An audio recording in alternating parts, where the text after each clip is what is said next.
Hey, duckies and dice fiends, welcome in. It is Tuesday, and that means it is time for the Table Talk Show. I am Kay, one of your co-hosts.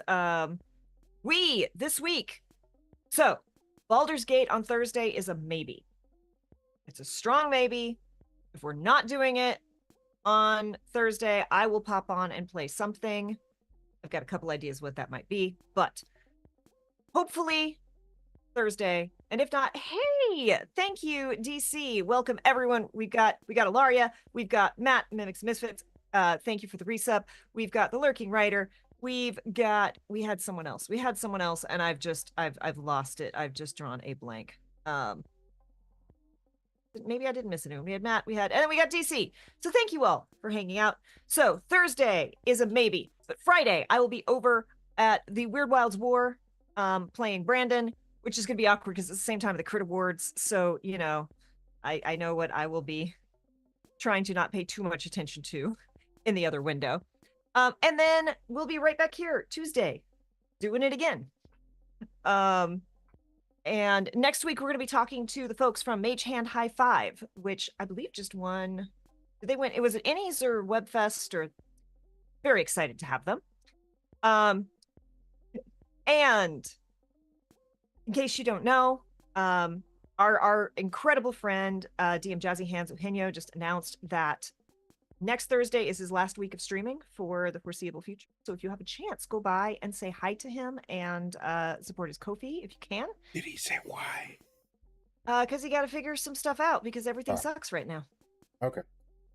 Yeah. Life is hard, and he's like, gotta prioritize. Big and streaming makes that really hard, and it is hard keeping up streaming schedule.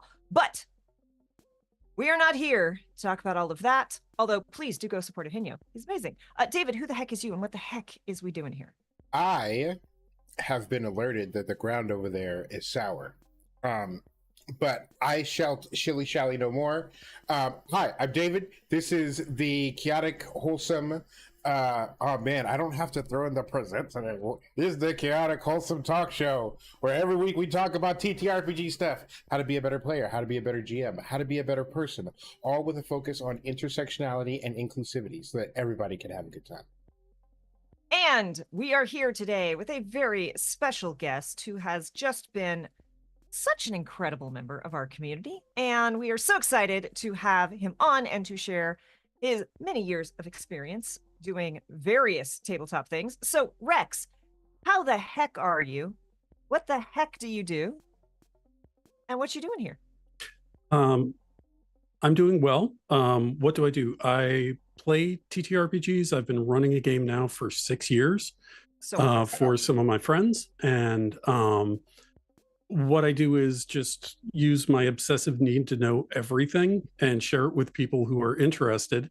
And then when someone says, how do I? And I go, I think I know a guy. And then I drop a link, or I suggest to someone to join the Chaotic Wholesome community because y'all are awesome when they have deep knowledge. And as you've said many times, I love everyone at this bar because that Discord is great. There are tons of people with cool ideas who are more than willing to share it. And we are so fortunate that we have incredible people like you and DC and Ribbon and Matt and Emily and Candace and everyone who hangs out. We are so lucky because I'm a professional community manager. I've run a lot of community places. They're not normally like this, and I am so grateful. So they're usually awful. I'm gonna show off a couple things really, really quick. And I think the last one is going to spur some conversation. But for those of you who didn't know, the D&D USPS stamps are out now and available. And if you're on the twits, you've probably seen, but yes, I went and picked up 3 sets, a set for me to use, a set for me to save, and a set for me to send to Pan because Pan is sending me the UK stamps, which I personally think are even cooler. I think I'm getting the better deal out of that exchange. But they don't just have stamps. They have enamel pins, y'all. And it's a 3D. I mean, not completely 3D, but yeah. Okay. I got to go to the post office. You all know I have a problem with enamel pins. So, USPS feeding my addiction. But the dropout pin of the month for my birthday month just arrived. My mother bought me this for my birthday. And y'all, even if you don't know the story, this is such a great pin, especially for me. Yes, focus. Nice. I don't know if y'all can even see what that is, but it's got a D20. It says honor, and the face is a rooster. Honor the cock. Honor the cock. Which...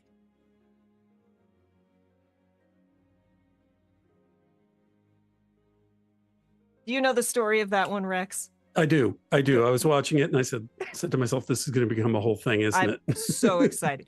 So for those who don't know the story, I think we're all here big fans of Dimension 20. Eugenio just said he's working his way through Starstuck, which is just so good. But they have a rule, of like, is it cocked? Do I have to re-roll it? And Murph, we love a Murph. We stand Murph. Murph rolls and is like, is that a nat? Nope, that's cocked. Gotta honor the cock. Things you don't say in front of improvisers. And yes. So now I have an honor the cock pin. Thank you for your sacrifice, Murph. So yes, we have a number of things that we can go over because, quite a few things. You've been in the space, you've done some stuff. We actually started off this morning exchanging tips for Obsidian for TTRPG bookkeeping, which is very funny. And like, I literally threw all of this together yesterday and you're like, send me your plugins. Well, if you fall into the Obsidian, so those who don't know, Obsidian is a note-taking app, and I came across it from some research nerds and futurist nerds, and then I found the rabbit hole of TTRPGs for it, and there are so many plugins, and they don't always play nice with each other, and it can be kind of a butt as you get it dialed in, and the hotkeys are weird, and you have to set them up yourself for a lot of the things. So I was like, if Kay has this working, I'm just going to ask them what they're doing. And I may just do a fresh install on it. So quite literally, actually, I will tell you, I will send you this link as well. Obsidian. There is an entire walk you through it Obsidian TTRPG tutorial website.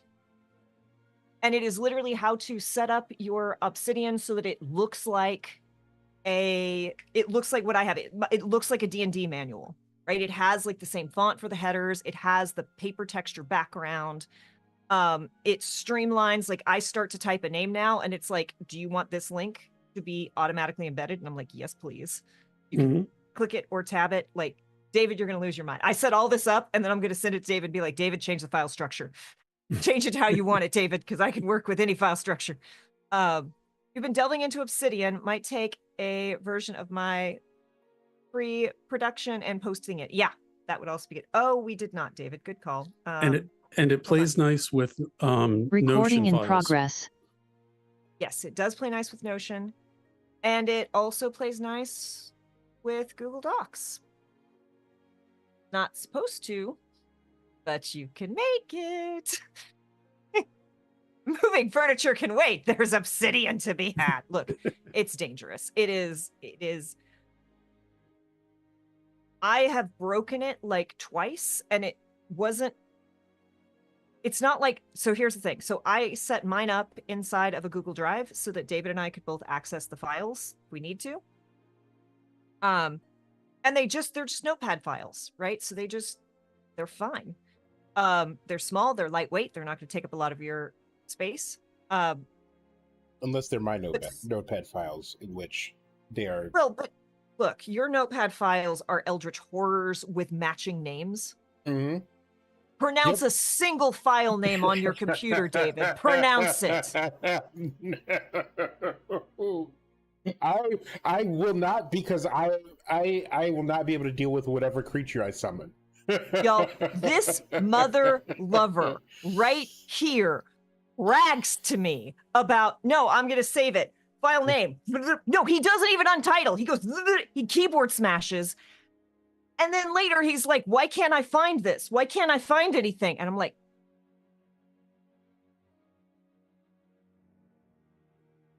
so I'm like, no, Obsidian. We are building this in Obsidian. Chaotic, wholesome project we're working on in Google Drive that has all these like neatly organized folders and all these files within those folders that have the information, and it's 100% K. 110% K. And then K was kind enough to be like, all right, and then here's a folder for David's garbage. And I have like 2 files in it, and they're like 50 pages apiece. filled to the brim with nonsense. And none of it is related. It's like from 6 different games. Yeah. 2 of which don't exist yet. Yep. Just to get real obsessive with the information management. Oh boy. There's something called the Johnny Decimal System, which is like the Dewey Decimal System, if you're familiar with those of you who are our age. Yeah, but it helps you really dial in and organize your files and limits the number of subfolders. And my next campaign, I'm going to go full uptight librarian on information management in Obsidian. So that means you have to put the glasses lower on your nose. I'd like to discuss your late fees. Yes. Yes. So, to get us back on topics that we planned to discuss, though I do think, look, Obsidian for TTRPGs, y'all, it's a problem. It's an obsession. If you haven't seen the screenshots that I've put in Cataclysm of Discord, it feels real good, especially as it does a lot of it automatic. Not the point. Ilaria Stormforge brought up, and I saw this earlier today, there's an incredible TikTok featuring Deborah Ann Wool, who is an incredible GM and sweet human being and great performer. All the file names that I've written look like the dividers in an X-file filing cabinet. Yeah, look. That file name, David, for those who are perhaps watching the VOD or are not seeing, David's last file name was UTIU, I 8U, UI, .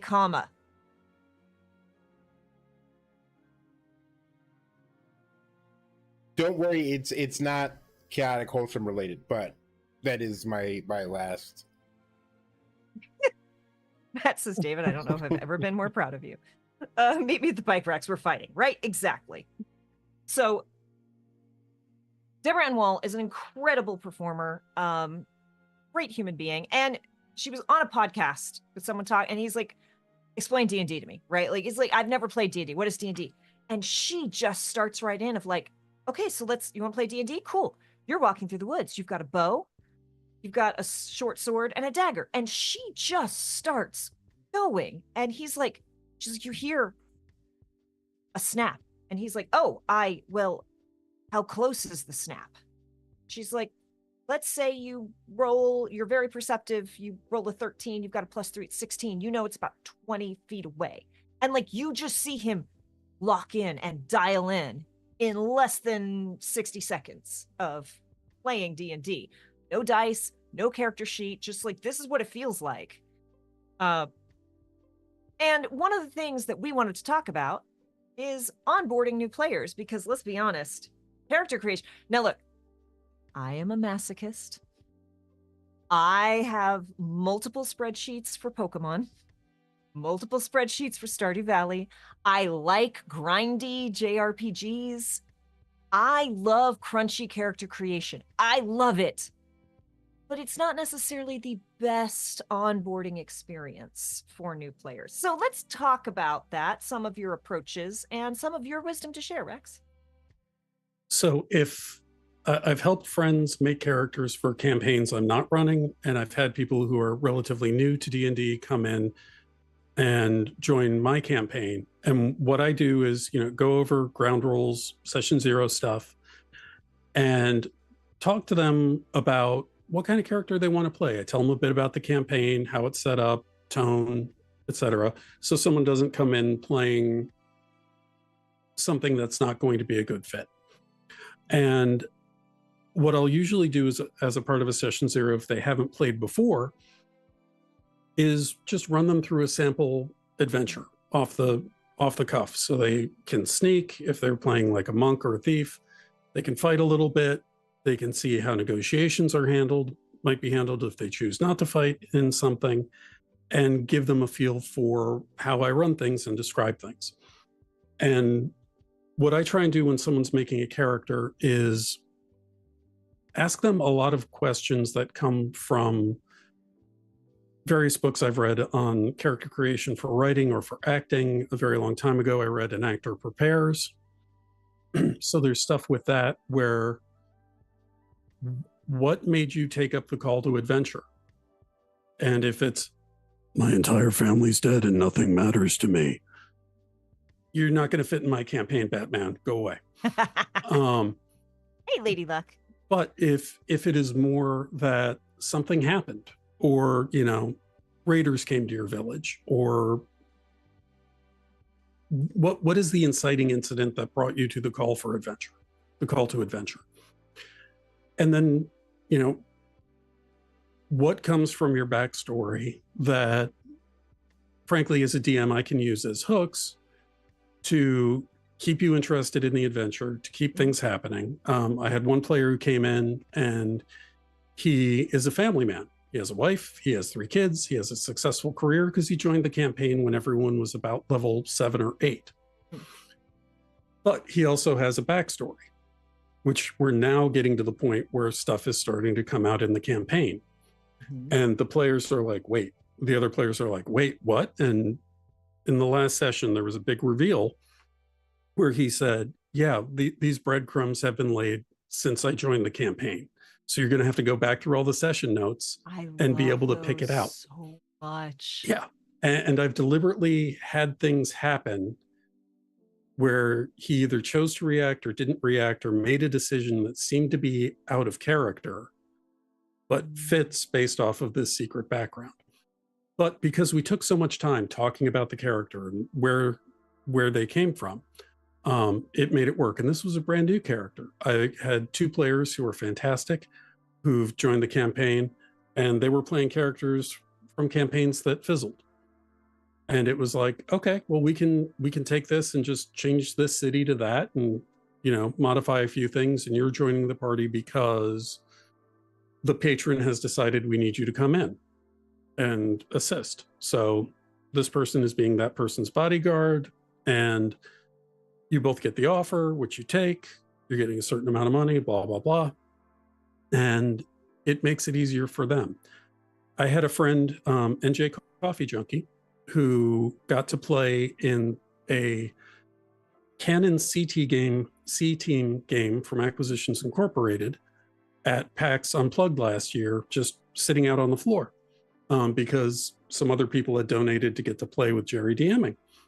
And they were like, Rex, I need help making a character. And I'm like, okay, let's do it. And we ran through what kind of character they wanted to play. And NJ has played before, but by asking them questions about what was the call to adventure, what made you leave home, okay, you're choosing this type of character. Why did you develop these skills? And that sort of thing. It helped her make a very well thought out character. So when she got to the table, she had a great time. So that's kind of my approach, is I'm just going to talk to you almost like I would if we were talking on the street. And I was like, so tell me about yourself. Where'd you come from? You know, what do you do? And I know some nowadays, where'd you come from can be fraught, but it's more an interest in the person. Yeah. And in this case, an interest in the character, and getting the player to think about that. Yeah, David had a friend who he was trying to prep to play her first D&D game, and she was just overwhelmed, and David was having a difficult time getting her. And again, it was like, well, I don't know, like, I don't know that, I don't know.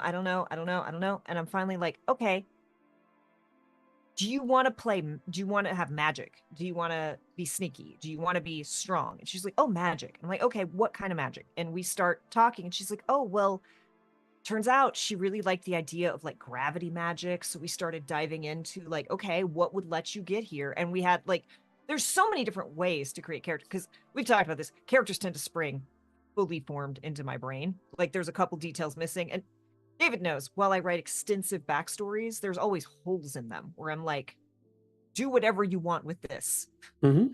This happened. I don't know why. This happened. There's so many different ways to come at it. And really a big part of it is figuring out, what does the person know? Right? What do they want versus what do they not know and they need help? When I made my lore bard, Callan, he was a tiefling pro wrestler, and he was all of 15 years old when the campaign started, but he was built like, for the olds out there, Ravishing Rick Rude, just cut, muscular, about 6'4", and people thought he was older than he was, but he's 16, so he was much like me. He was a himbo, just a golden retriever of someone who happens to look like a tank, but he was a lore bard. So when we were fighting a werewolf, he trash talked the werewolf to death because he could do magical damage, and we didn't have magical weapons. But knowing that the town he came from, one of his sisters was kidnapped, and he and his dad helped stop it, and he blacked out. And the guy who tried the kidnapping escaped from jail the next day and was found dead. But Callan was absolved of it. But that was what got him going, because he's like, I want to make enough money that I can make sure my family's safe. So I'm going to go be a pro wrestler, because he had seen at the fair a touring group of wrestlers. And that led to everything else that happened in the campaign and him getting involved. So there was always the hook of his sisters or parents being in danger, him pulled between going after what was happening in the world versus his family. And it made for some interesting dynamics.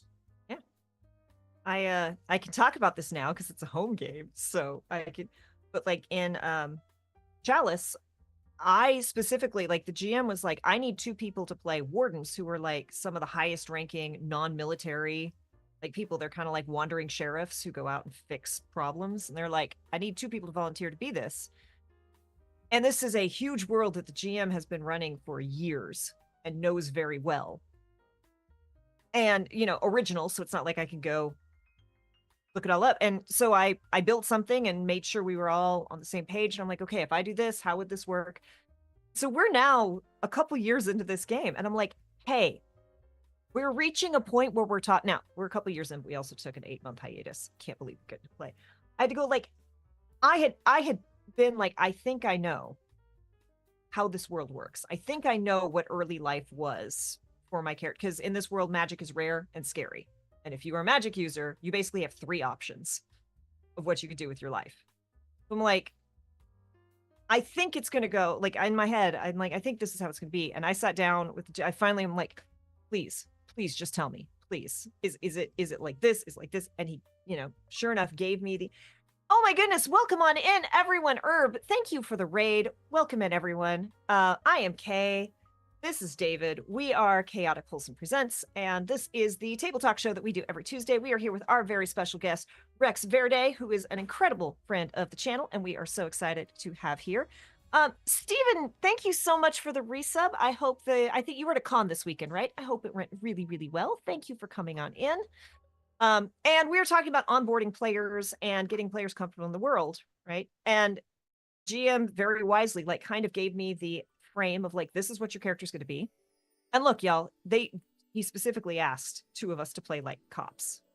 Not really cops, right? Sheriffs, but like cop-ish characters. So I fully expected we were going to be like bad guys who were going to have like a redemption arc, right? And he's like, no, you're actually, party has gone full murder hobo. I need someone to keep this stuff.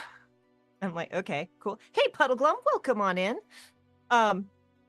And so wisely, he didn't give me a ton of info. I felt out the world. I kind of jumped in and just feeling it out. And then by the time we sat down and compared notes, it was like, oh, last session, I was about to say, like, hey, dude, if you don't stop, you're not careful with your magic, I'm going to have to kill you, because that's what happens to rogue magic users in this world. And I didn't specifically, because ACAB with redemption arcs, still try. Right. All cops. All, even the cat. And so, this was the GM going like, look, TTRPGs, but you don't know this world, and I'm not going to bog you down with pages to read. I'm going to let you feel it out. And then by the time I really wanted the nitty gritty details, I was already so immersed in the world that I was ready to go.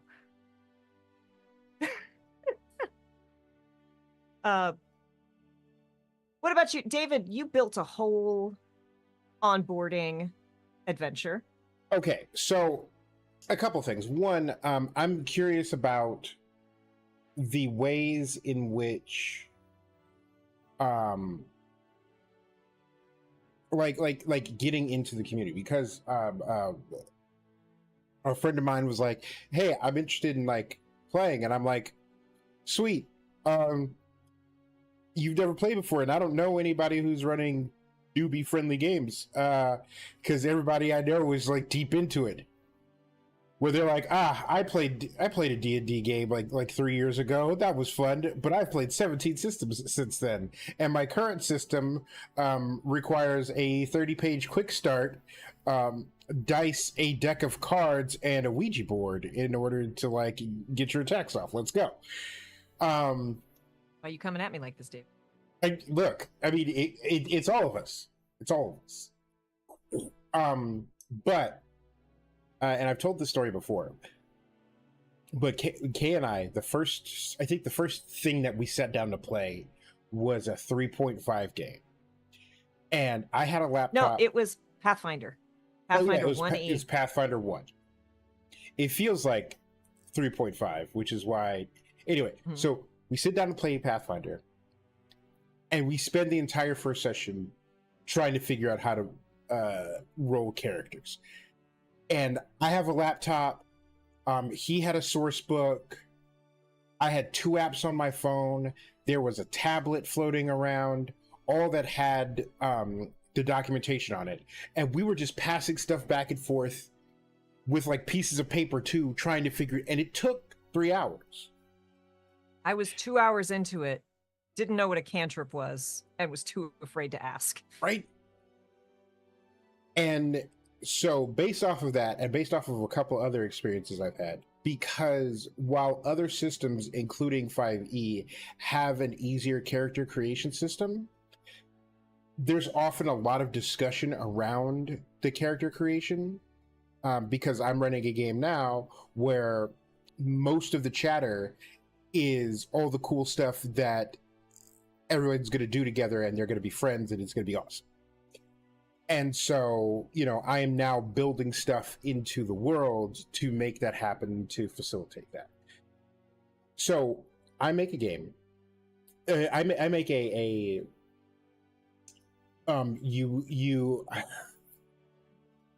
I make a no attack rolls game where everybody is a level 1 peasant. You have straight 9s. Everything comes with a -1. And just to get people accustomed to the idea of like a plus or a negative modifier. And you meet a wizard, and he's breaking you out of jail, and he gives you a wand of magic missile. Now, magic missile, you don't have to roll attack. You don't have to figure out what your spell casting number is. Magic missile goes over there and fucks them right up. It's great. But it is a wand of magic missile with wild magic. And so, and somewhere out on the internet, I got a document that's 10,000 wild magic effects, because the table with the 100 magical effects, it's fine. It's not nearly as cool as, oops, I caused the heat death of the universe. Mm-hmm. Hey, Starless Solid. And so it's 10,000 magical effects, and I have them roll a d20 twice. And then they're like, so what happened? And depending on the effect, I'll be like, well, you don't know. Or, you know, one person immediately became immune to cold damage. And I was like, you feel fine. And never found out that it was immune to cold. But other stuff, like one time I ran it, and they rolled that in like a 30-foot circle or a 60-foot circle. The entangled spell was cast. Oh no, the kobold is coming up, but it was entangled on everybody in like a 60-foot circle. And so I was like, vines spring up out of the ground, coil around your legs, hold on to you, and they're like, what the fuck is going on? And one of them was, it's like everybody in like a 3-mile radius turns into a kobold. And so they turn an entire town that they were trying to break out of, because like it was like a dinky like sheriff's jail that they were breaking out of, turned all of them into kobolds. So playing the home game with Kay, and the one that happened was Kay and another friend of hers, because we were just like getting them into it. So we're playing the home game. You feel fine is one of the most terrifying phrases in tabletop. Yes. And they had rolled one, and they're like, "So what happened?" And I was like, "Nothing." Playing the whole game. A year goes by, and for the 53rd session, for like the 1 year anniversary, I was like, "All of you, the local witch, the local super powerful witch says she needs your help, and has gathered you all, and you've run off." And they show up to a place, and then a gold dragon shows up, and they have to fight a gold dragon. But the entire town has been turned into kobolds. And Kay's like, wait a second. So the thing where you felt fine was you summoned the nearest gold dragon to your location. And so in the other game, Kay had managed to summon big, scary, level 20 threat to this little town in the middle of nowhere, where everybody also magically turned into kobolds. And that was super cool. But the whole point of it is, it's this way to get people into the nuts and bolts of playing D&D while removing a lot of the tedium, because like, you know, attack rolls and calculating plus this and AC and getting all that out of the way, while also introducing them to the, by the way, shit can go off the rails in an instant, and all that matters is how big your imagination is and how you could twist the things that are available to you. And also she did run into a wizard selling wands of magic missile, and then somebody like walked up next to her and was like, put her arm around him, like, don't buy those, walk off. Yeah, no, Lurking Rider says, wild magic surge, 100 uniquely designed rubber ducks appear from the sky and fall gently on top of everything in the area of an Olympic-sized swimming pool. Number 1, yes, please. And number 2, classic plastic ducks. Right? Yes. Lady Luck stares in things I have set on fire by accident. Look.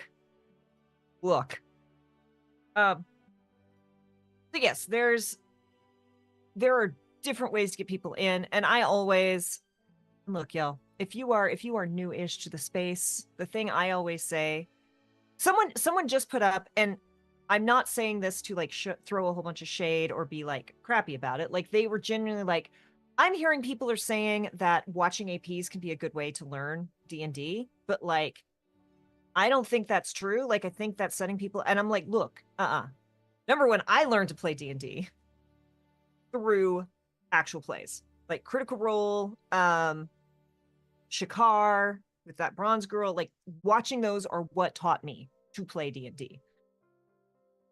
But here's the other thing.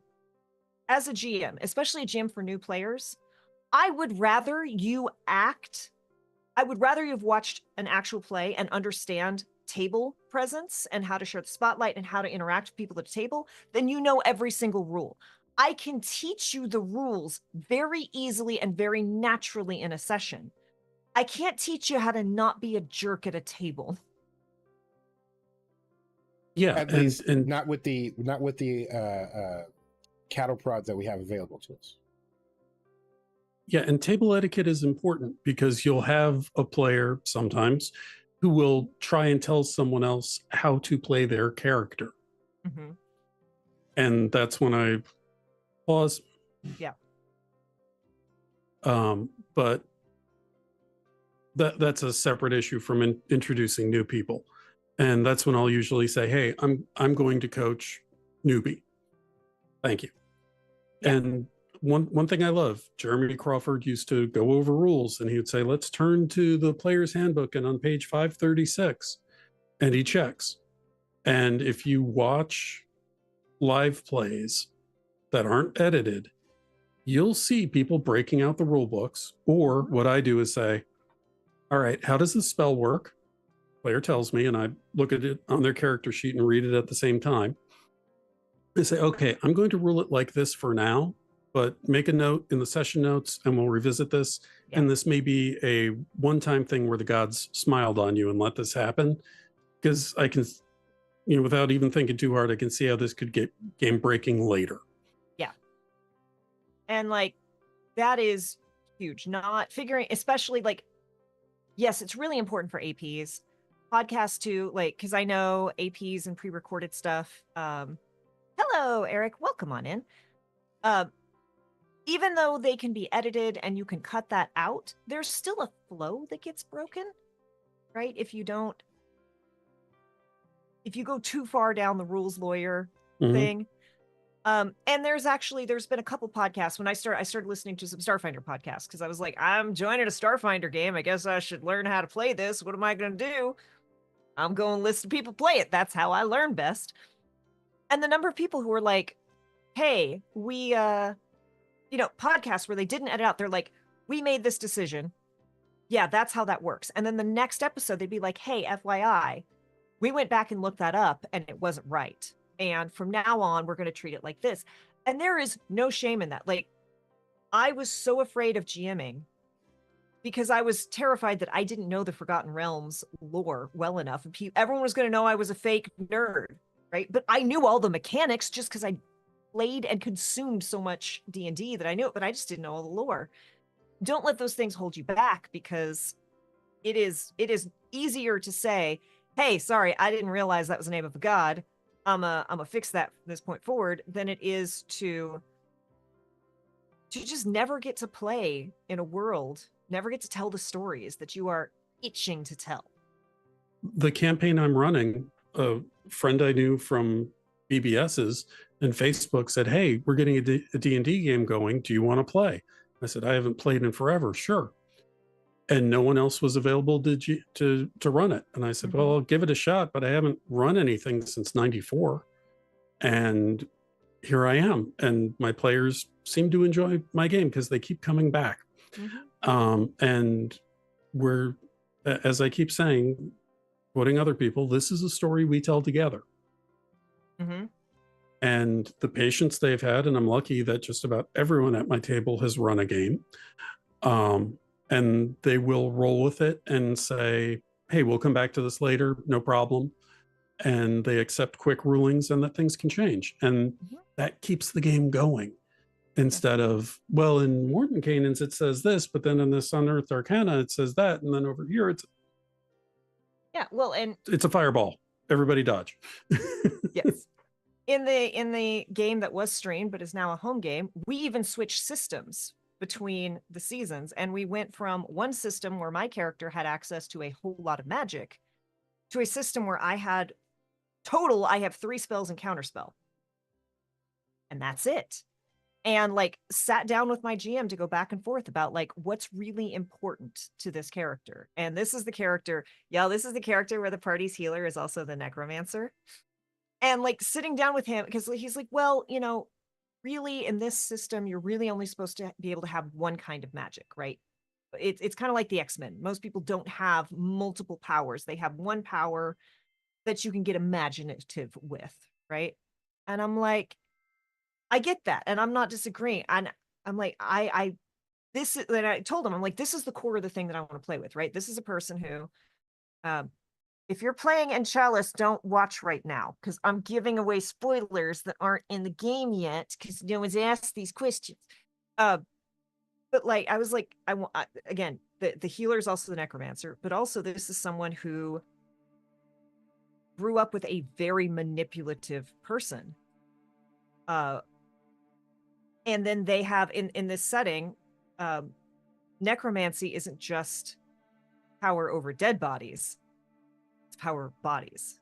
It's like if you grew up with a person who was manipulative and abusive, and then suddenly you can literally make anybody do what you tell them to. That is some trauma that you've got to work your way through. And when we start talking about like it's that, and then it's that, and it was like, okay, we can work with this. We can get this done. And if you just talk to your GM, just work with your GM. It's good. Necromance Cleric is a classic combo. I too want to play someday. Yeah. They're not even a cleric. They're just an elemencer. But they've got the healing side of elemency. You can heal. If you can res and heal, is it wrong to let your friends face the consequences of their actions? Look, if anybody who's played an MMO as a healer has had a moment where they've gone, hey, we're getting set up, everybody wait up, we're not ready yet, or hey, we're not quite, and then somebody, usually DPS, just wanders off and does their own thing. Leroy Jenkins! And then you walk over, you stand next to them, and watch them just get pummeled until they die. And then they die, and then you res them, and they're like, why didn't you heal me? It's like, because I'm not going to encourage your bad decisions. No, you could come back. And in Final Fantasy XIV, the white mage has a yoink. And so, like, more than once, someone's been like, just being bratty, just not even unaware, just actively disobedient, and you're just like, yoink, stay right here. And whoever spread the misinformation that healers are bottoms, no, it is the tanks that are bottoms. The healers are tops, and you need to start listening to them. And again, I apologize to those who are on this channel regularly, but like I've played a lot of MMOs, and I usually play healer. Here's the thing. I don't play healer in MMOs to be part of a party. I play healer in MMOs so I can solo. Because if I can kill the undead and heal myself, why do I need anyone else in this game? Yeah, it's like, why are you here? But then you get into the PvP side of things, and, you know, I would show up and I play male tunes because I don't want to have to deal with... But then I get on voice chat, and it's pretty obvious. Hey, Zakram, welcome on in. And I would hop into voice chat for the PvP, and they'd be like, oh, it's a girl. Because, again, y'all, these were the early days. Like, not super early, but, I mean, this was Ragnarok Online at the height of Ragnarok Online, so this was a while ago. They're like, oh, girl, go make me a sandwich, you know?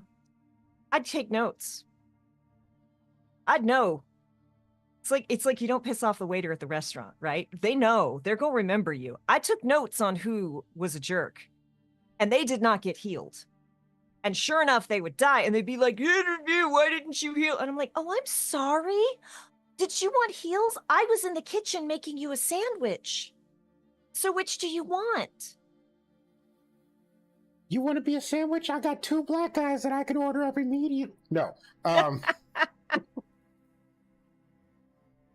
I'm sorry, whenever I hear a dude say to a woman, make me a sandwich, I'm like, listen, I got a buddy. Look, Emmy, Priest, High Priest on Ragnarok Online was my jam. I played that in Assassin's Cross. That was, again, I play clerics and rogues. I'm noticing a pattern. But we are fortunate in that outside of a couple one-shots that I've played in, I was not running, but and then, well, one person in one shot, but most of our players are very happy to interact with what we have thrown at them. Now, of course, if you have watched some of our TTRPGs, you know, we have put people inside a literal nightmare.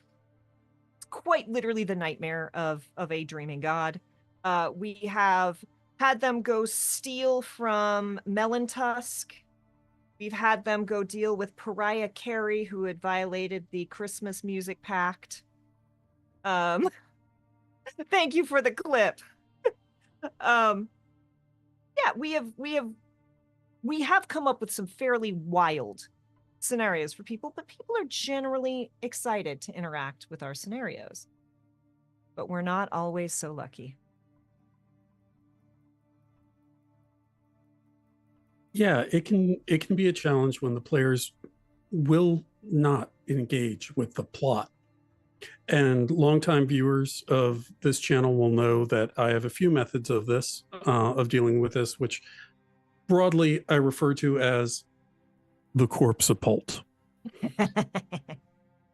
And this comes from, this actually comes from pulp writing, where when when a writer was unsure how to advance the story and to get the next clue in or to get something to happen, either someone comes in shooting or a friend shows up mortally wounded and says, "Avenge me," and hands off a piece of evidence. And Kay had an example where you were running a one shot and the one player's like, "I'm not leaving until my contact arrives, blah, blah, blah." And my suggestion was, sure, that's simple.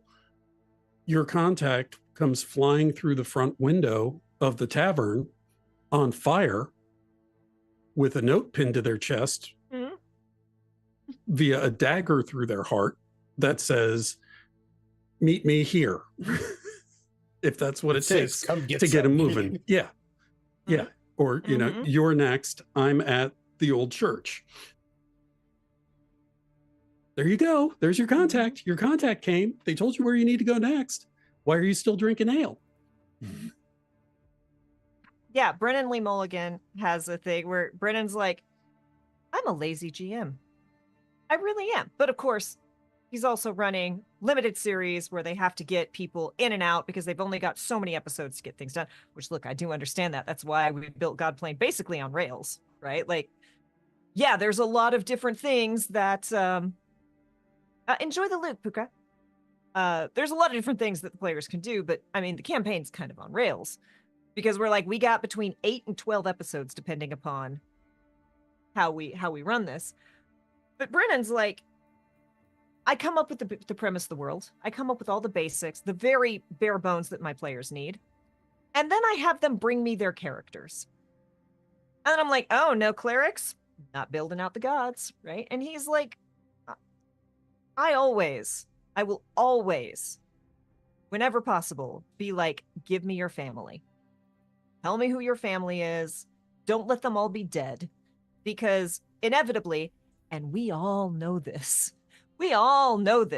you get to the tavern, you've got the super interesting NPC sitting there waiting to give them all the information. And they're like, "I think this chair is a mimic. We have to destroy every bar stool in this place because one of them is a mimic and we're sure."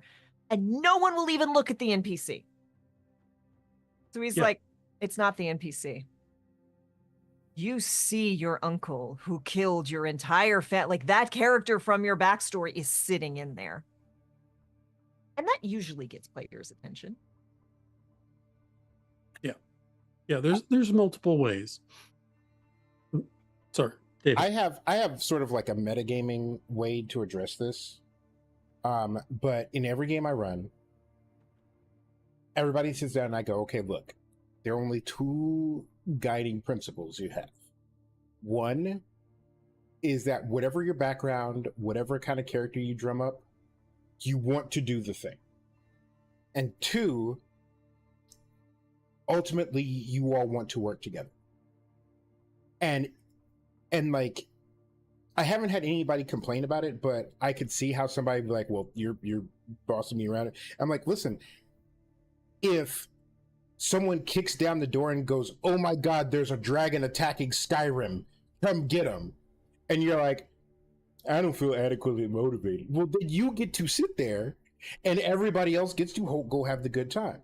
I'm just getting this out of the way right now so that we don't have to do this in character.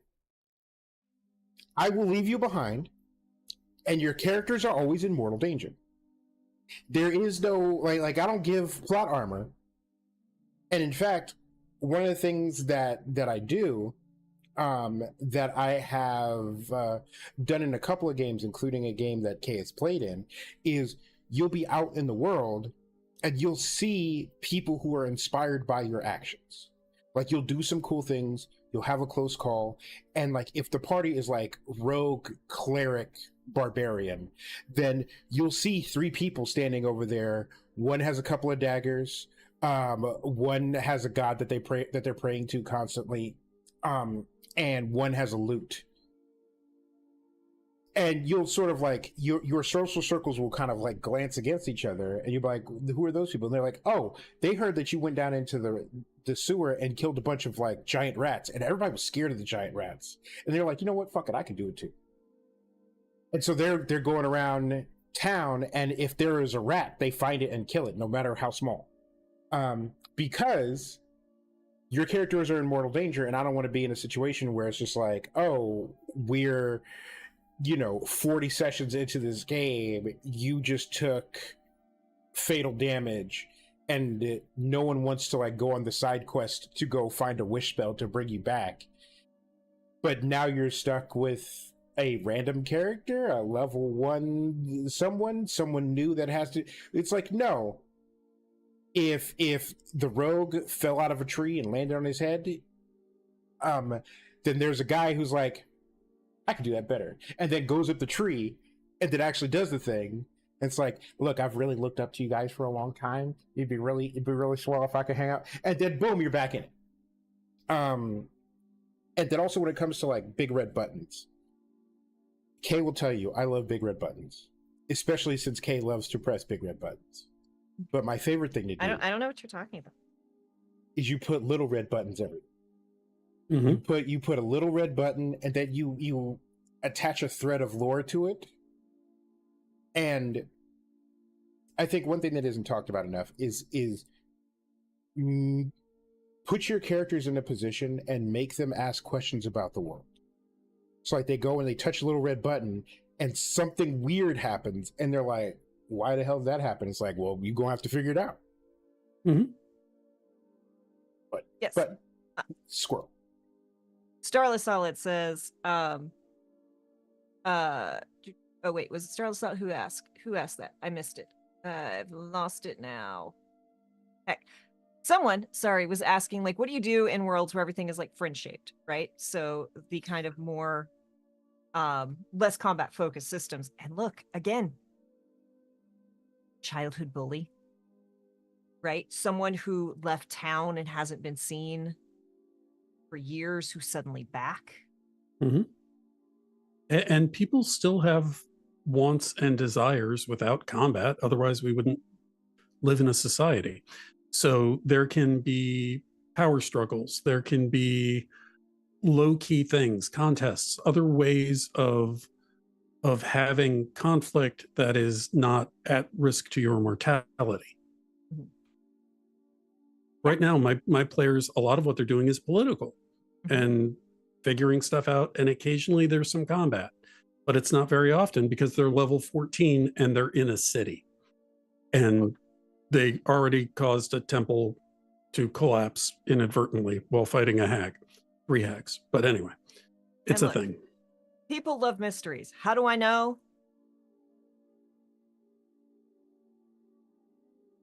This is for my home game, y'all. This isn't the home game I'm running. This is the home game I'm part of. Mm-hmm. I made a literal murder board because I'm like, we've got a mystery and no one else is really working to solve it. Yes, it's my turn.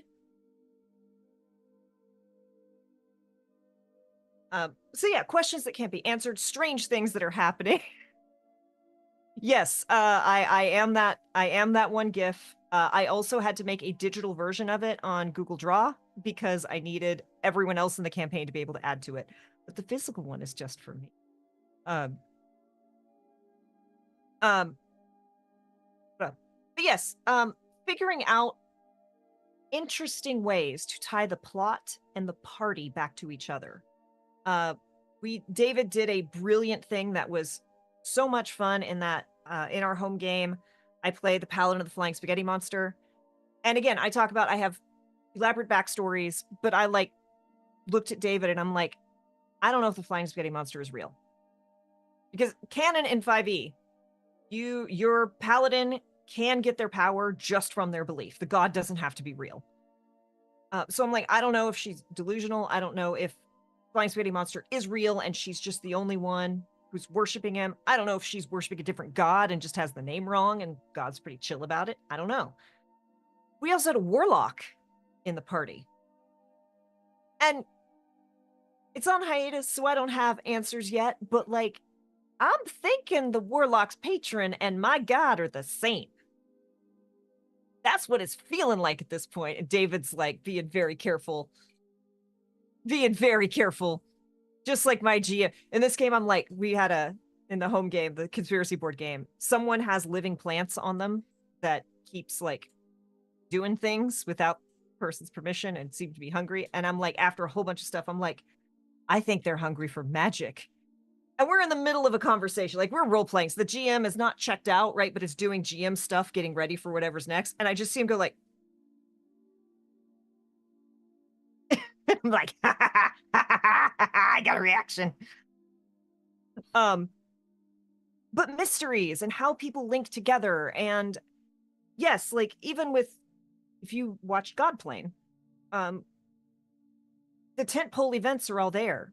But every time we've run it, we've found different ways to tie the characters into the story. We've adjusted the world to match what the players brought us because it's so much more cool. Like, that's one of the things that I think more GMs need to pay attention to when running prepackaged modules. Is how can you adjust that? How can you change it just in little ways to make sure that the players also see their characters tied into this world, not just moving through a set piece? Well, so the priest player who joined to be that moderating influence with the group, but he had his own reasons for being there because this group had enough of a reputation in the kingdom that they lived in that they kind of needed to have a liaison with the government to help smooth things over. They then headed back to one of the characters' home cities, which turned out to be the same city that two of the new players were based out of. One who had been a courtesan in to one of the ruling council. And when he died, suddenly and unexpectedly, she was left out of his will. And she wanted to know why. So she has a reason to go back to town. The players are going there anyway because they're trying to stop a shipment of trolls that this has all been played out in the campaign, so there's no secrets here.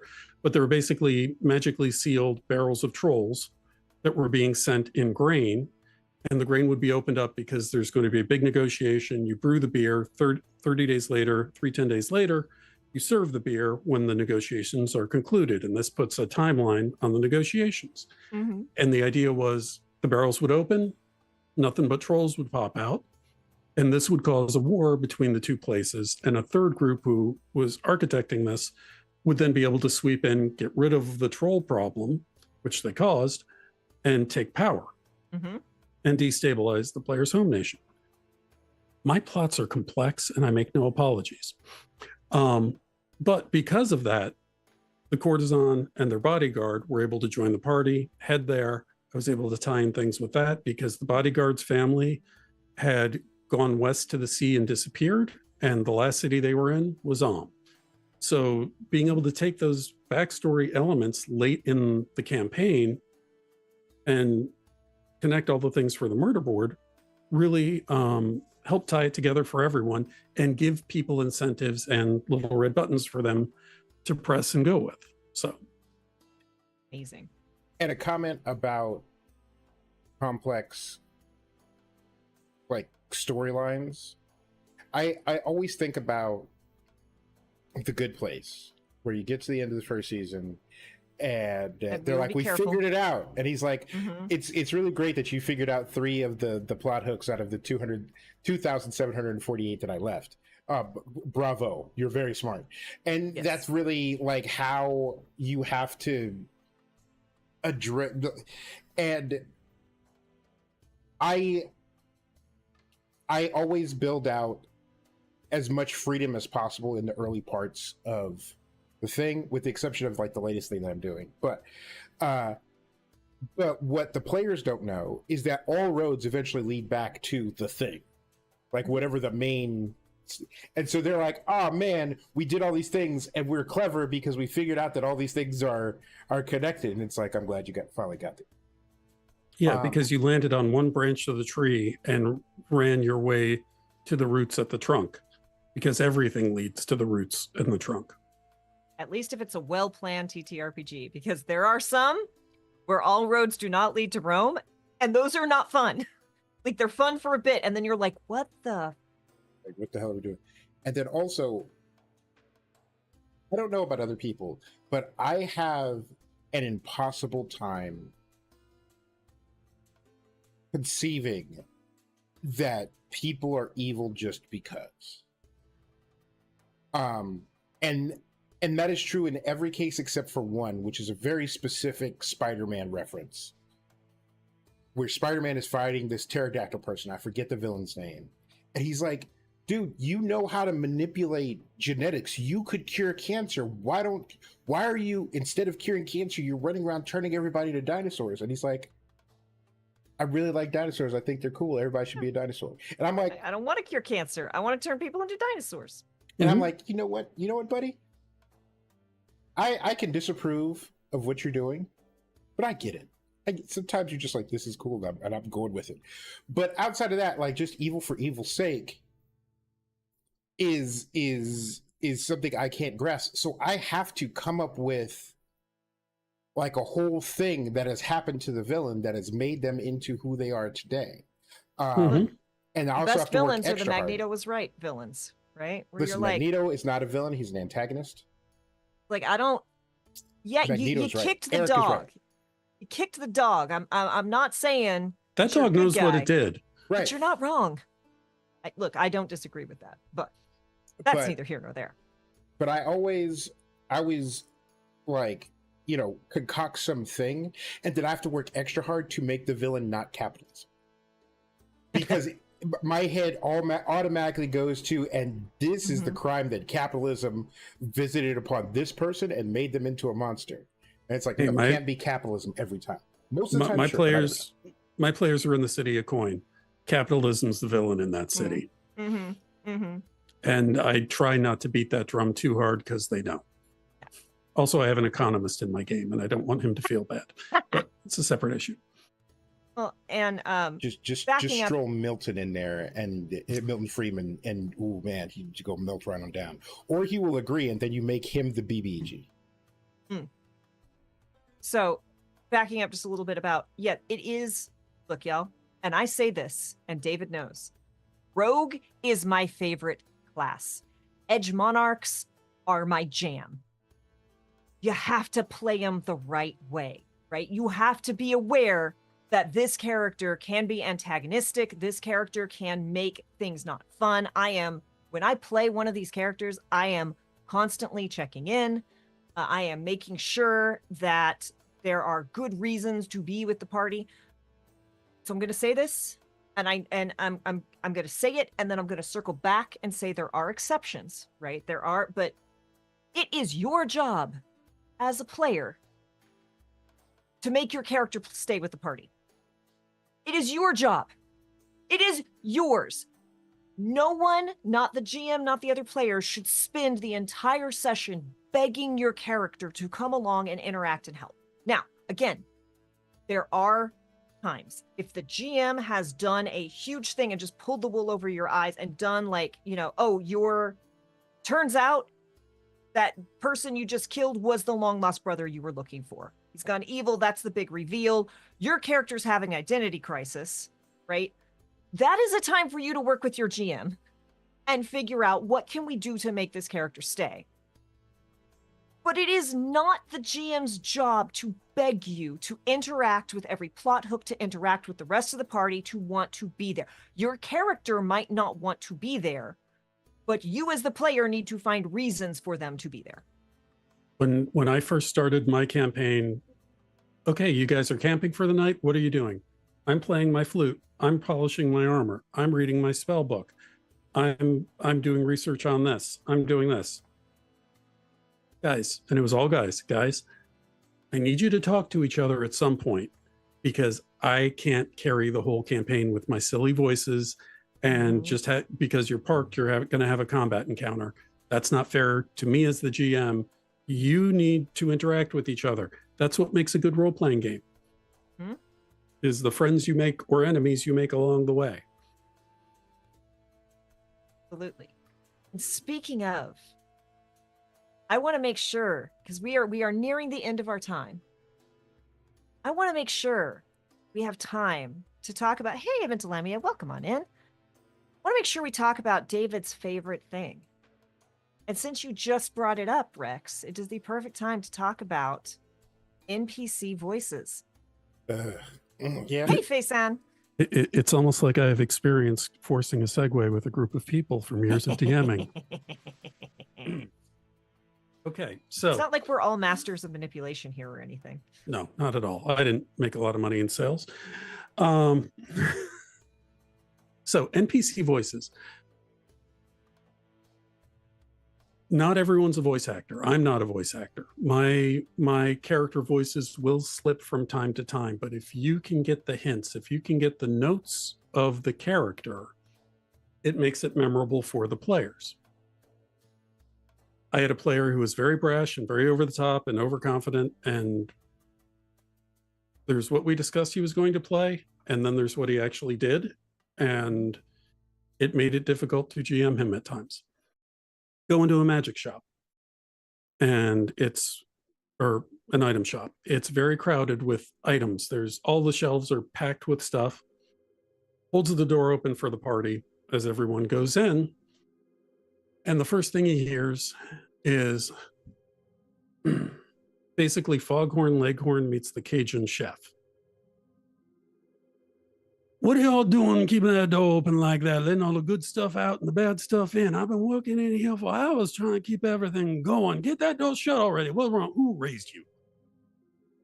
And one of the shelves turned because it was a turtle who had his backpack worth of gear on him with various things. And he proceeded to talk to this player who was coming in and trying to be all bluff and blustery. And I'm so important. And I have this vaguely Southern character, Turtle, who's just not having any of it and giving him heaping helpings of crap for being a blustery jerk. And one of the other players is like, well, gosh, I'm just a sweet little halfling. Oh, I will help you out, son. Don't you worry. And I suppose I'll help out your friend, because if you hang around with him, there must be something good about him that I'm just not seeing in the moment. And just kind of that rambling thing. One, it's a tension breaker. Two, it's a memorable character. Three, when he showed up later and they were examining a particular magic item, there was a very studious high elf there who was looking at the runes that were upon the weapon, and this is actually written in high sea elf, and I wouldn't expect you to know it. Why wouldn't I know something about the sea? I am a turtle after all. I might have spent some time with those folks and you don't know nothing about. Now, I know you're reading it upside down, or at least you're trying to, but I can see it clearly from where I'm at. I've taught myself to read it upside down, backwards, whether it's from an etching, so that I might understand the exact circumstances upon which these runes were carved. Oh yes, you're very important and very well studied, but you need to take your finger off that, because I think that's going to activate it. And so, having two people going back and forth is important, because the players get to kind of sit back. Bluntly, I get to show off a little bit. Mm-hmm. But by changing slightly my posture for these two people going at it, it helps me get in the character. The turtle's a little hunched. I kind of squint my eyes. The high elf, if you noticed, I put my hands together in prayer at the start and looked up so that I'm making sure I'm coming from this point in my voice when I'm doing it. There were a group of orcs. The orcs run the Ithel Road, and they are basically effectively the cops along the road, making sure travelers aren't getting robbed or stolen. You pay a tax, and they keep you safe, because the players were getting to a point where no bandit's going to attack them, so might as well do this. And so the orcs are very, deep voiced and growly. And I did the thing where, well, if you heard this in my language, you would understand the poetry of what I'm saying. And I would say to the characters, if you speak orc, hobgoblin, whatever, they sound very growly when they say it in common, but if you understand it and they're speaking in their language, there is a deep poetry there. There's subtlety in the language. Yes, so I've heard German hobgoblins. before. I was going to say, yes, we know Klingon. Yeah, Klingon, Russian, German, languages that tend to be a little bit shorter and still have poetry to them. But so I have this council of orcs there, and I'm doing variations on that very gruff voice. And then Grandma Godmal shows up, and she's this little, she maybe a human, but she's 4'8". She might have been taller when she was younger. Oh, pardon me, dear. Hello. And all these orcs are straightening up and what's going on with the roads, and I want to make sure everything's okay because Grandma Godmal handles the negotiations for the Union of Kobold Road Workers. And the orcs know that if the kobolds ain't happy, the bridges, the roads, the tunnels are not going to be maintained. So they keep her happy and treat her with respect because they fear her awesome power. But coming up with, thinking about the roughly where the person is from, and I don't worry about the fact that when I do the Drow accent, I do it as a vaguely French accent when I am talking, because the Drow were based off of the Sun King's court and just gender flipped originally when they were first come up with. So I get to talk like this and be very silly when I'm doing the voice of my Drow. And sometimes I'll slip into German a little bit with the Z's and it happens. Yeah, the high elves are German. So the high elf quartermaster, when you come to the camp and you're looking for something, yeah, what is it you need? Are you on the list? Let me check. Let me take a look here. And the 6 foot tall female battle hardened elf is standing there. And as B. Dave Walters has said, there's no France in Faerun. So if your French accent is bad, no, it's not. That is how they talk. Yeah. Darla Solid, I have my paladin of the Flying Spaghetti Monster is a 6'3" half orc. Giant. And she's very insecure and talks like this. Mm-hmm. And she's always. And then it's kind of the same voice, but my ASMR paladin or my ASMR druid she's very excitable and she talks very, very fast. And even though it's kind of the same voice because I talk really, really fast, they sound different. Like you could absolutely tell which one is which, even though they're both really nervous and secure characters. They present very differently. Well, there's a playtest that I played in where I played a goblin in one game. Mm-hmm. And he basically sounded like Jason Statham.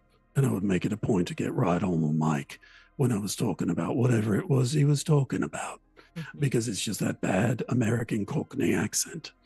And then there was the half-orc Mr. Ungovernable, who was moving the mic away so I don't blow out anybody's ears. Randy Macho Man Savage as a half-orc, and he was a pro wrestler. Oh yeah, we're gonna get on this. We're gonna make it work. I'm gonna make some whipped cream, and it's gonna rise to the top, little lady. Oh yeah. You want those dreams to come true? You come with me. And, the third character was a lounge singer, who was a tiefling lounge singer who had that vaguely southern soft accent that I was doing for him for Lizard Langer, lounge lizard for those in the know. And if you notice when I'm doing Lee, I'm leaning to the side a bit. I've got you can't see my hand on camera, but I've got this casual lean as I get in a little closer on the mic and I talk to y'all about what are we going to do here? We'll get that taken care of. Whereas broader gestures for Mr. Ungovernable and the safe cracking goblin, I hunch over and I get right on the mic and use that, if you will, cheat code of a growl that I can do, which seemed to be a reaction from the other players at the table. I'll just say they seem to like it. But by changing your posture, you're inhabiting the character to an extent. And if you're going to jump between characters by knowing what you're doing, physically, as you think about them, it helps you get into that voice. And that's something that comes from various tips I've seen from other people. When you see Brendan Lee Mulligan do Bill Seacaster, and he puts his hands on the table and he leans forward and his eyes get real big and then he starts talking about what we're going to be doing, lad. And he's leaning in and he's pecking like a bird at everyone he's talking to. And, he's got that growl going in his voice. It's the physicality of the character that helps you hit that voice. Yeah. But what that lets me also do is when I have two characters that are arguing with each other, by adjusting how I'm sitting, I can switch between it more easily. one of the most adorable moments. And look, campaign 2 of Critical Role is my bread and butter, right? Campaign 2 of Critical Role is what helped me survive the pandemic. And there's a scene where they're in a bar and Matt's playing like an entire band. Maybe it wasn't campaign 2, maybe it was campaign 1. Might have been I don't remember. But Matt is so in character, and he's playing this character who's like, you know, he's a tavern bard, and he's just a very casual guy, and he's like doing this. And Laura Bailey's like, what is he? And you see, while he's like super into this and delivering this whole thing, she's like poking everyone on her side of the table. And then she's like, they get to a point and he stops, you know, and she's like, Matt, what's this? What's this? And he's like, what? Oh. And like, he had not realized he's like, he's lounging, he's a casual guy. And like, you saw the like embarrassment of, I didn't realize I was doing that. I've just been embodying this character so much. But yes, for those of you who look, I do a lot of accents. Well, I don't do a lot of accents. I do a small stable of accents that I burst out in bits and drabs and pieces when it is appropriate. But you don't have to do an accent to do a character voice. Pitch and tone, really. Pitch, tone, and speed, right? So again, even though Roxy and May are both shy, nervous characters, Roxy's nervousness is this, right? She gets, even if you take away my physicality, her voice is kind of low and slow because she's that kind of nerve. Whereas May's the happy nervous, and she talks really, really fast, is the more high pitched. And you can tell both are nervous, but they have very different vibes to it.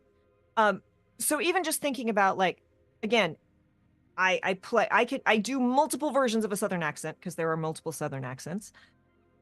And the one that I'm not allowed to do, the rogue accent, is much more Mississippi, and it's got kind of the smoky, and you can feel the smile in it, right? Whereas when I play Burton, it's definitely the slower, right? And it's a little bit deeper. And so even if you take away the twang, right, the Mississippi one is kind of this cadence. It's got, whereas with Burton, it's hard to do that without the accent. It's just a slower way of speaking. The rogue sips mint juleps. Mm-hmm. Burton puts a hunk of cornbread in a bowl and then pours red beans on top. Oh, Brandon is like stoner meets surfer boy, you know? And yeah. You'll find Brandon at the Santa Monica Pier. Mm-hmm. And he always gets a little nervous when the cops like bike by, because if you haven't been, the cops are on bikes. Mm-hmm. But otherwise, he'll be right outside of, what do they call the stores that sell the bongs that aren't bongs, even though they are bongs? Oh, the smoke shops. Shop. Yeah, he'll be standing like 16 feet outside of a smoke shop, and the smoke shop will have a sign that says "No drug dealers within 15 feet." And he'll be a cool guy, and everybody will like him. Look, my good berries they're totally legal, man. I've got a license. When I played a satyr character, we had to roll stats in Discord, and I got like 3 8s in my stats. I didn't have a stat over 12. And I said, okay, I'm going to play the sweetest satyr ever. And all I did for him was I made his voice just a little bit higher than my normal register and made him just sound a little bit nervous and apologetic, because charisma was his best stat. And he would talk to people, and it's not an accent. It's just a little bit faster than I normally talk. And he just seems like he's very nervous about what's happening, because he was a glass cannon and he didn't want to die. And again, those of you who know Godplane, I bust out one particular voice, and there are 8 people at least who immediately know Mist Cat. And it's not, it's a little nasally, it's a little sly, but let's make a deal. It's fine. I bust that out. Watch Candace's face anytime I do. Candace knows exactly who that character is. I have a high vocal fry character who was an imp that was harassing one character and now she's like a succubus because she's been promoted. So she really wants to make sure that this character is getting everything they need. She's here for him. And then, of course, there's breadstick. And that's just talking like your nose is stuffed. And this is the easiest way to do kids. Yes. And the kids in my campaign, anyone will tell you, are terrors. Because as they should be. Why are you trying to give me gold, mister? The last guy who came to these docks and tried to give kids some gold, that kid disappeared. And I ain't going out like that. And the kid who's repairing the net with the other kids suddenly has his dagger free, and all the other kids are watching. Yeah. I identify as a threat. So, yeah. Yeah. Absolutely. Yeah, David, so we've talked a lot about some of our voices. Tell us about the horse and the spider. You did this to yourself. It wasn't my choice. So when talking to Kay about their paladin, the flying spaghetti monster, Kay's like, I don't need to know if he's real or not. And I was like, bet, got it. And I was like, okay, so you're about to hit level 3, you get a choice of oath, and Kay's like, well, you tell me. And so I'm going through. Oh, I didn't choose violence. The different types, and I'm like, Oath of the Ancients most closely fits. So I'm like, this lore-wise, this is the most accurate.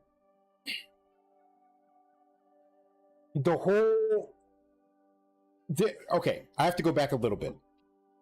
Because an NPC gave them a quest. Go get me spider venom from these spiders in this forest.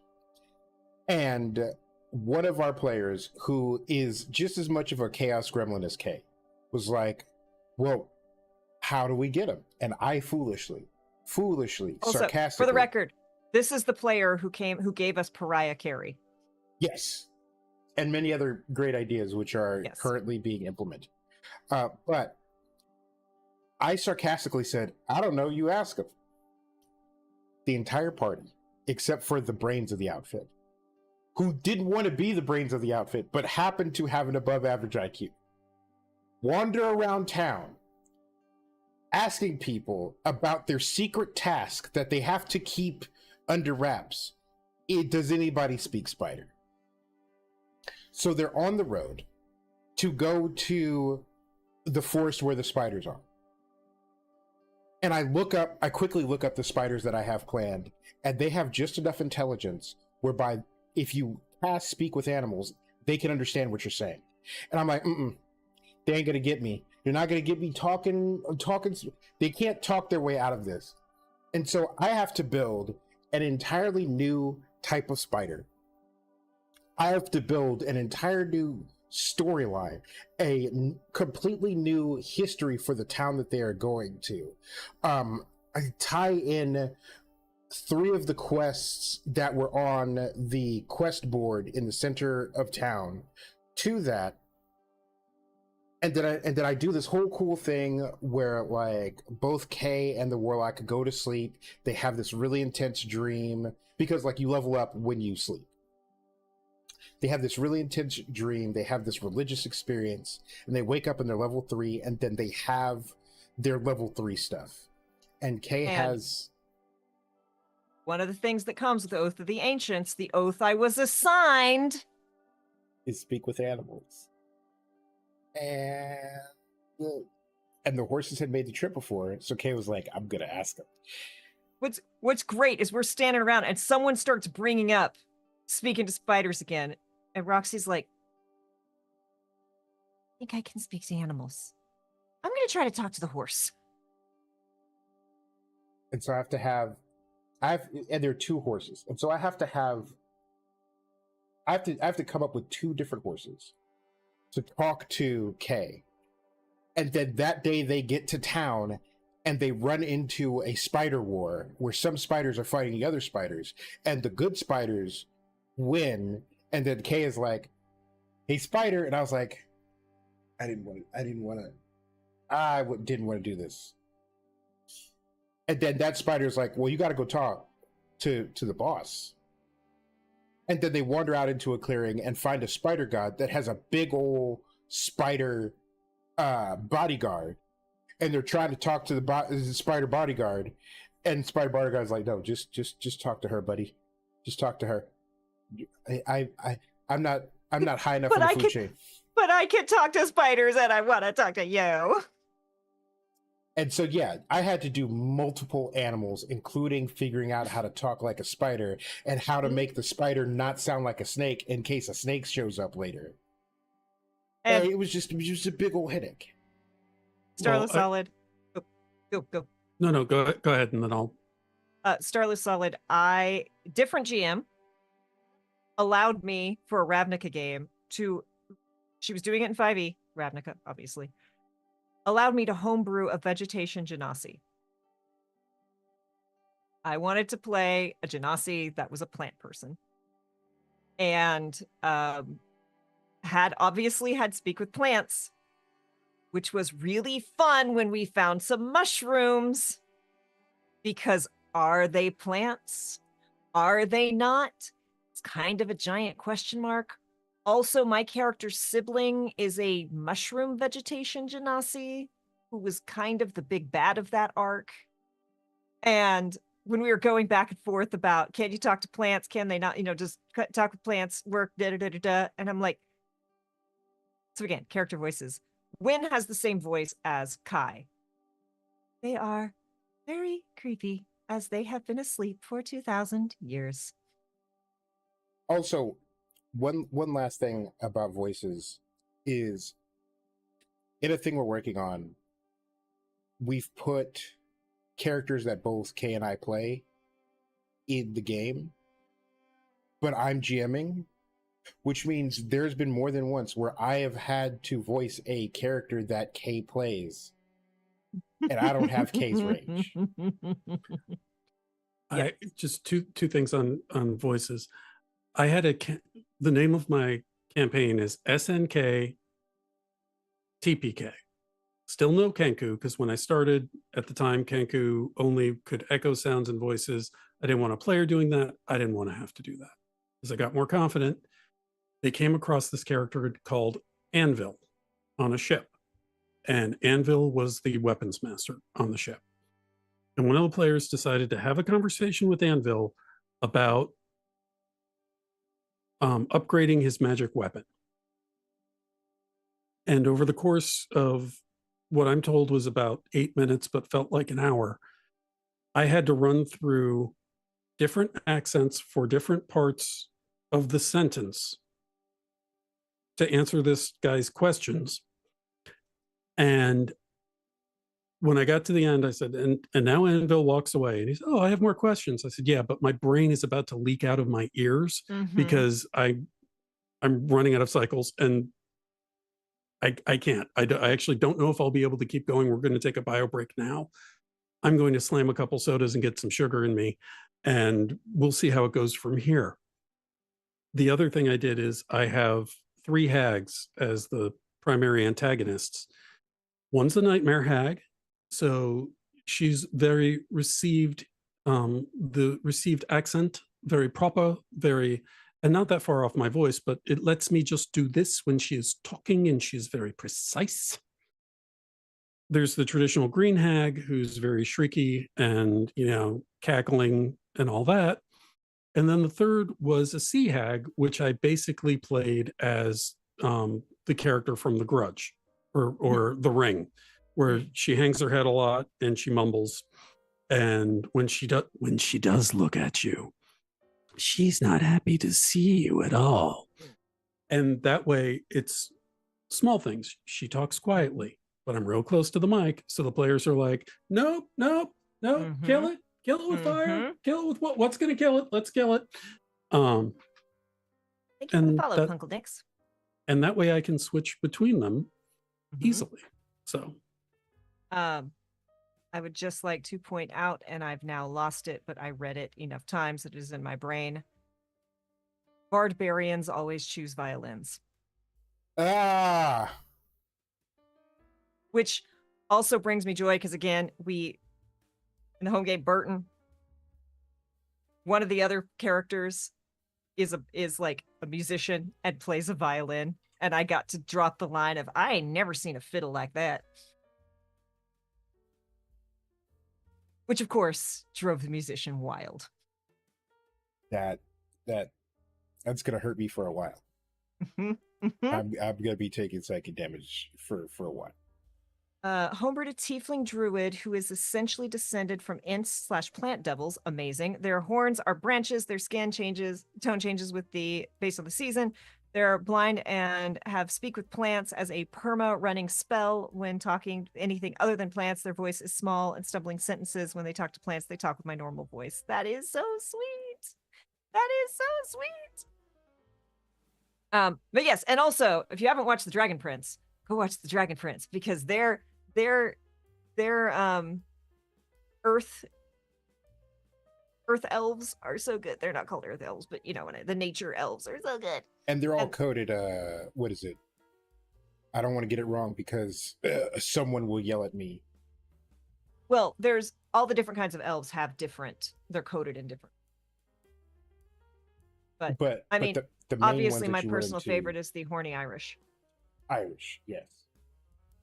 Most of my halflings have what passes for an Irish accent. Not that it passed as an Irish accent for the Irish woman I was in a relationship for a long time, but for us Americans, Phoebe's good enough when she's talking to you about what's going on and what's happening, and whatever it is you need help with, she's happy to help you. I've been told by two Irishmen, Irishman and Irish woman, that my Irish accent isn't bad. Which from someone from the UK, they're saying that the native accent is good, isn't bad, is like the highest compliment. Like, I will never do an English accent to someone from England, because it does not end well. Well, it's like when someone says, "Oh, you're an American." It's like, "Hi, I was born in Ohio, moved to New Jersey, was allergic to the state, went through a ton of speech therapy, and that's why my default speaking voice makes me sound like an NPR newscaster, because I had the accent trained out of me."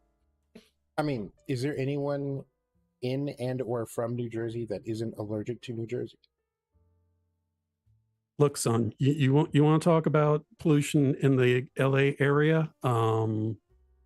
We can go round for round on this. LA looks a whole lot better now than it did 40 years ago.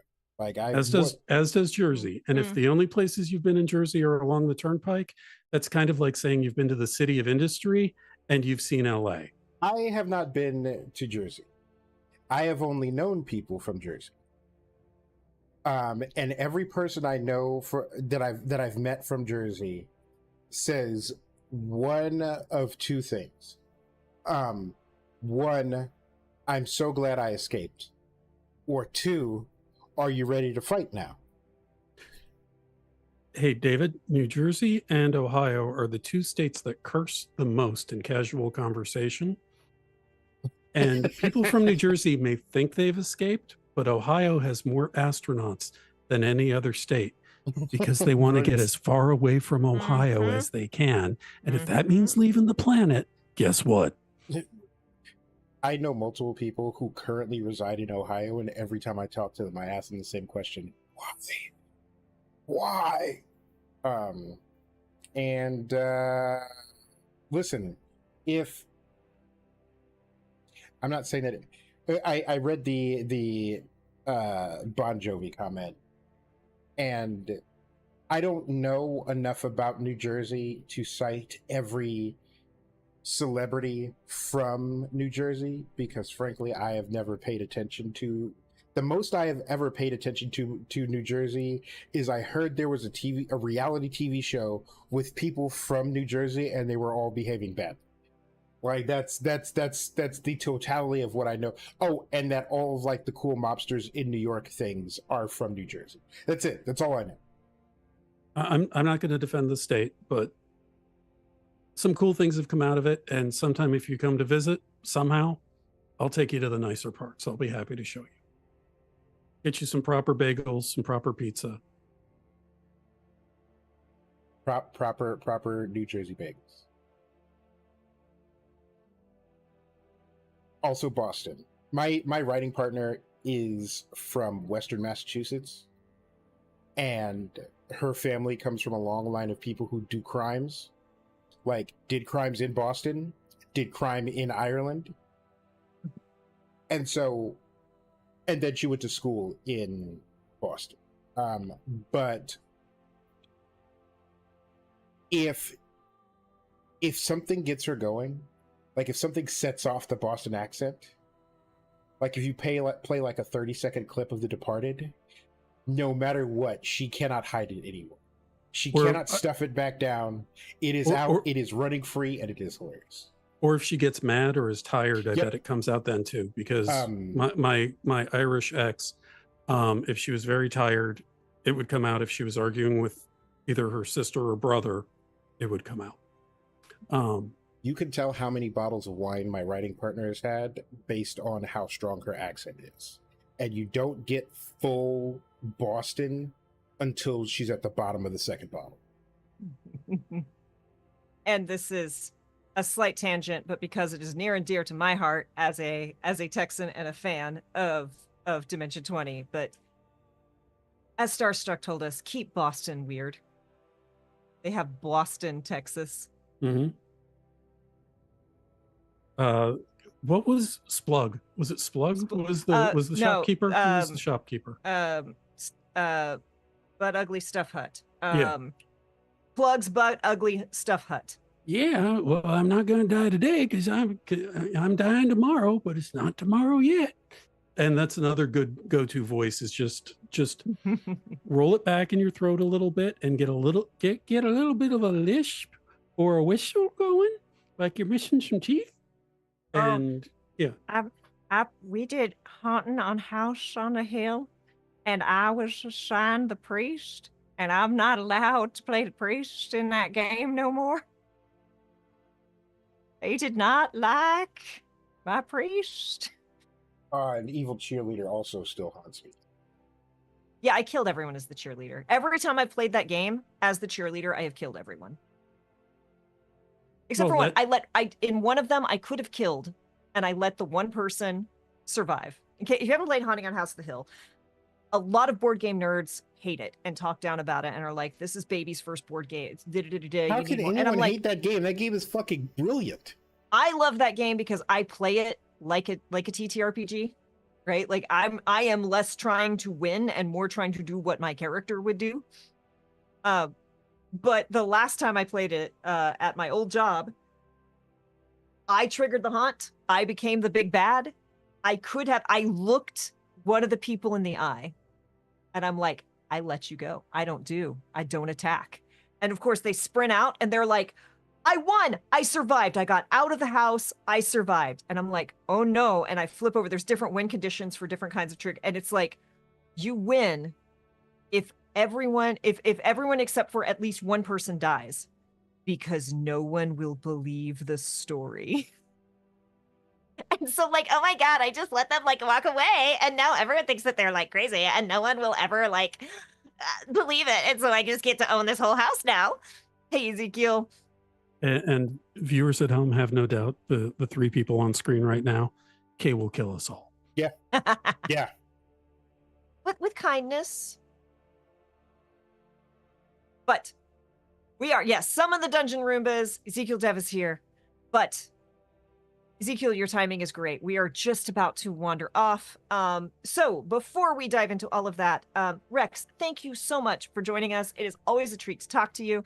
And such great and useful information. And clearly chat enjoyed. Our chat was just flying. This is one of the most chat heavy ones I think we've had. So thank you. So yes, Rex, who the heck is you and what the heck has you been doing here? I'm Rex Verdi. I've been talking about playing and running games for your friends, doing silly voices, getting characters involved, and you can find me most Sundays on NJ Coffee Junkies channel. I don't have a link in here, but it's a rather distinct name, playing Sagrada at about 11 or 12 Eastern time, and sometimes playing Among Us on Friday nights with them. And I show up on the occasional charity stream helping out with that. And yeah, that's about it. Other than that, I do not stream. And I'm on Twitter, Blue Sky as Rex Verdi. Amazing. David, who the heck is you and what the heck has we been doing here? I am still convinced that the ground is sour. And this is the Chaotic Wholesome Table Talk Show. Tuesday Table Talk. You know it. Where every week we talk about TTRPG stuff. How to be a better player, how to be a better GM, how to be a better person, all with a focus on intersectionality and inclusivity so that everybody can have a good time. And I'm Kay. I've been your other host. Like David said, we do this every Tuesday. Next week, we're going to be here with folks from Mage Hand High Five. Come back, same bat time, same bat channel on Thursday, where we will either be streaming Baldur's Gate 3 or I'll probably doing a farming game of some sort. I've got a couple at my disposal. I haven't played much Super Mario RPG, and look, y'all, I love Super Mario RPG, and that remake is gorgeous, and I really do need to beat it. I just haven't, life happened, and my brain said, no, farming games. Farming games are how we will survive. Friday, find me over at Wilward's War, but you'll probably dip away from it because the Crit Awards are Friday, and good luck to everyone who was nominated, and congrats to everyone who was nominated. You're all freaking winners. And that's all we got. I've got lots of other stuff going on, but unfortunately, that's all I can talk about because, stuff is under development. But we cannot thank you enough for hanging out, for asking questions. Oh, Graveyard Keeper. Look, Lurking Writer. David knows this story. Before the pandemic, I broke my arm, and I broke it up here in 3 places, and it was so high up that they couldn't cast it. I had to be in a sling for months, and I was straight up told, you are not allowed to play video games because I had to keep my arm in this position. And I managed to convince I talked to my doctor, and I'm like, look, the Joy-Cons come off. I can play it, with this here. And he's like, okay, but only that way. I bought Graveyard Keeper. And I put so many hours into Graveyard Keeper because I couldn't clean my house. I couldn't cook. Like, this was completely out of commission. So I was literally going to work, coming home, laying on the couch, and playing Graveyard Keeper until I fell asleep. It is Stardew Valley for goth kids, and it has dark humor that is actually funny, because let's be honest, most dark humor isn't funny, it's just edgy and or offensive. Graveyard Keeper is hilarious. It is brilliant, and it's got a communist donkey. I was in the depths of something dark, and Kay was like, I know you can't get out of bed. Mm-mm. Here's some Graveyard Keeper. Take this, go play and this. I was like, When I tell you that it had me by the throat, I managed to sink like 80 hours of that in about a day and a half. Like, I broke the laws of physics playing that game. If you have not played Graveyard Keeper, go play Graveyard Keeper. It is one of the best games no one talks about. Warning. Now I am picturing communist donkey who is telling you what to do and to work together. I didn't get into my Russian accent. Anyway. You get your starting seeds by he shits, and you step in it and you fall, and inside of the shit is seeds for you to go plant. Why fall? You said donkey. Why is horse here? Sorry. We're trying to end the show, and I'm just going to keep it going. That's fine. I mean, look, no, Rex, we hate talking to you. Why would you make us do that? I've subjected all of you to more than enough of me. But yes, Graveyard Keeper is great. Fair warning, if you're going to buy it right now, there is a learning curve as to like the crafting system. Once you get that down, but I promise you, it's going to be frustrating at first.